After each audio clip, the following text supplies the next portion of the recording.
जय हरी माऊली, जय हरी. राम राम माऊली, राम राम राम राम राम. वारीला निघाला वाटतं. होय, चाललो बाबा पांडुरंगाच्या दर्शनाला. आता उतार वयात हरिनामाचाच काय तो आधार. बरोबर. विठ्ठल विठ्ठल. विठ्ठल विठ्ठल विठ्ठल. गाव कोणचं म्हणायचं तुमचं? माझं होय आळंदी. हा हा. आळंदीच्या. होय होय. मग ही कितवी वारी? आता तसं आठवत नाही, बरं. लई रीत झाले. आमच्या वाडवडिलांनी आम्हाला वारी शिकवली आणि आम्ही पण मग पंढरीची वाट धरली. बरोबर. लई हरी झाली असतील. होय का? आणि ह्यो कोण म्हणायचा? यो यो माझा नातू, वा. माझ्या मोठ्या पोराचं लेक. अरे वा. तर दोघंच चाललं होय वारीला? होय. आमच्या कारभारणीला हल्ली जमत नाही वारीला येणं, तब्येत ठीक नसते तिची. बरोबर. आणि घरातली बाकीची मंडळी शेतीच्या कामात असतात. तेव्हा याला म्हटलं चल संग.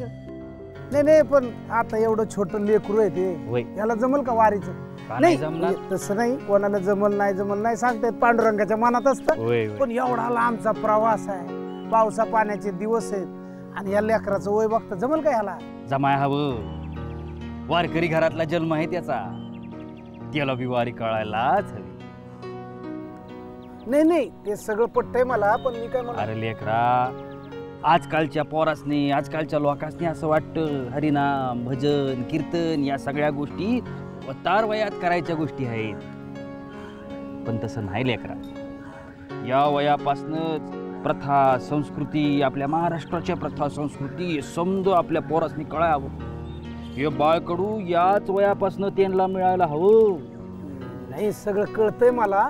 अरे लेकरा, या वयापासूनच आपली संस्कृती, आपली प्रथा, अध्यात्म या सगळ्या गोष्टी पोरातनी समजायला हव्यात. याच वयापासून आमच्या वाडवडिलांनी आमच्यावर वारीचे संस्कार केले.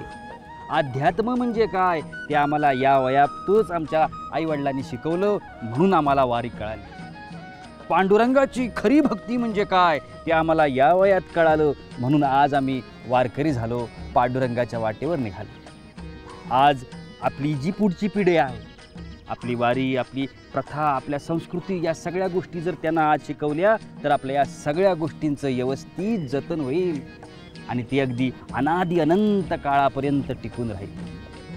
माऊली, हे जे बाळकडू आहे ते कितीही कडू असलं तरी ते याच वयापासनं आपल्या या लहान पोरांना मिळायला हवं.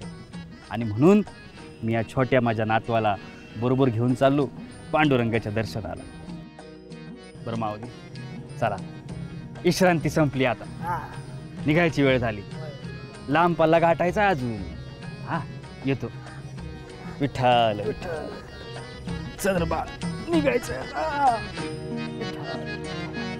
विठ्ठल.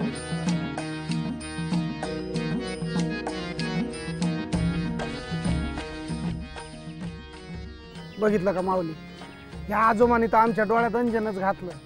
नाही, आमच्या वाडवडिलांचे आमच्यावर वारीचे संस्कार झाले म्हणून आम्ही वारकरी झालो ना.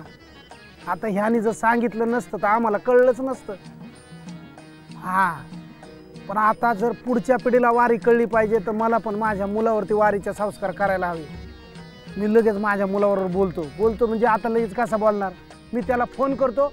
तोपर्यंत तुम्ही घ्या एक छोटासा विसावा. बोला पुंडलिक वरदे हरी विठ्ठल, श्री ज्ञानदेव तुकाराम, पंढरीनाथ महाराज की जय.